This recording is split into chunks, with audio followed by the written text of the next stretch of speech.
একটা ছোট সুন্দর গ্রাম ছিল, নাম সাদিয়াপুর। সেখানে থাকত এক ধর্মপ্রাণ পরিবার।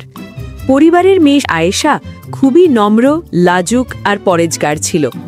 প্রতিদিন নামাজ পড়ত, কুরআন শিখত আর তার মায়ের কাজে সাহায্য করত। একদিন আয়েশার বাবা বললেন, মা, এখন তোর বয়স হয়েছে, তোকে একটা ভালো ধর্মভীরু ছেলের সাথে বিয়ে দিতে হবে।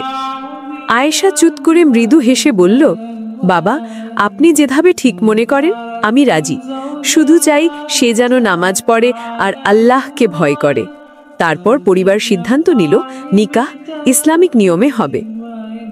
নিকাহের প্রস্তুতি। ইমাম সাহেবকে ডাকা হলো। দুই পরিবারের সম্মতিতে মেহের নির্ধারণ করা হলো। মেহের হচ্ছে সেই অর্থ বা উপহার যা বর কনেকে দেয়, ইসলামিকভাবে তার সম্মান ও নিরাপত্তার প্রতীক হিসেবে। আয়েশা বলল সাদা পোশাক, মাথায় ওড়না। ছেলেটির রায়ান মসজিদে এসে ইমামের সামনে বসল। ইমাম সাহেব প্রশ্ন করলেন, আয়েশা বিনতে রশিদ, তুমি কি রায়ান বিন আহমেদের সাথে নিকাহ কবুল করছো? আয়েশা 3 বার বলল, কবুল কবুল কবুল। তারপর রায়ানকেও একইভাবে জিজ্ঞাসা করা হলো, সেও 3 বার বলল, কবুল। 2 জন সাক্ষী উপস্থিত ছিলেন। ইমাম সাহেব দোয়া পড়লেন, কুরআনের আয়াত তিলাওয়াত করলেন। সবাই বলল, বারাকাল্লাহু লাহু ওয়া বারাকা আলাইহি, অর্থাৎ আল্লাহ তাদের বরকত দান করুন। নতুন জীবনের শুরু। আয়েশা এখন রায়ানের ঘরে গেল। সেখানে প্রথমে 2 জন মিলে মিলাদ ও নামাজ পড়ল। রায়ান বলল, আমরা যেন একে অপরের জন্য রহমত হয়ে থাকি। আয়েশা হাসল, চোখে জল। সে জানত একটি মুসলিম বিবাহ শুধু উৎসব নয়, এটি একটি ইবাদত। দুজনেই খুব শান্ত স্বভাবের, আল্লাহ ভীরু মানুষ। প্রতিদিন সকালবেলা আয়েশা ঘুম থেকে উঠে ফজরের নামাজ পড়ে। তারপর রায়ানের জন্য চা বানায়। রায়ানও নামাজ শেষে কুরআন তিলাওয়াত করে। তারা দুজনের সংসার খুব সাধারণ, কিন্তু ভরপুর ভালোবাসা ও সম্মানের।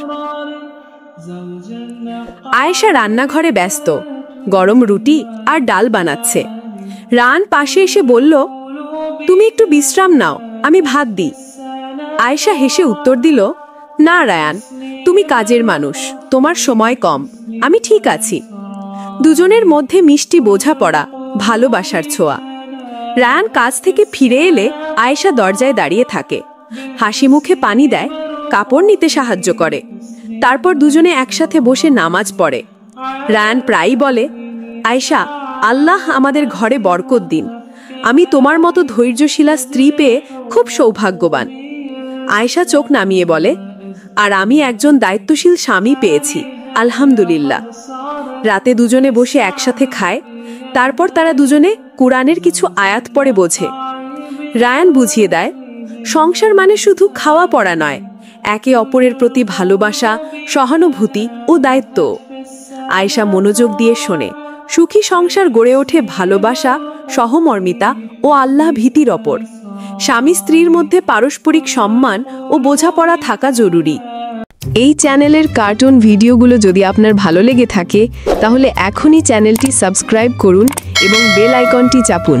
তাহলে আমাদের নতুন ভিডিও আপলোড হলেই আপনি সবার আগে দেখতে পাবেন।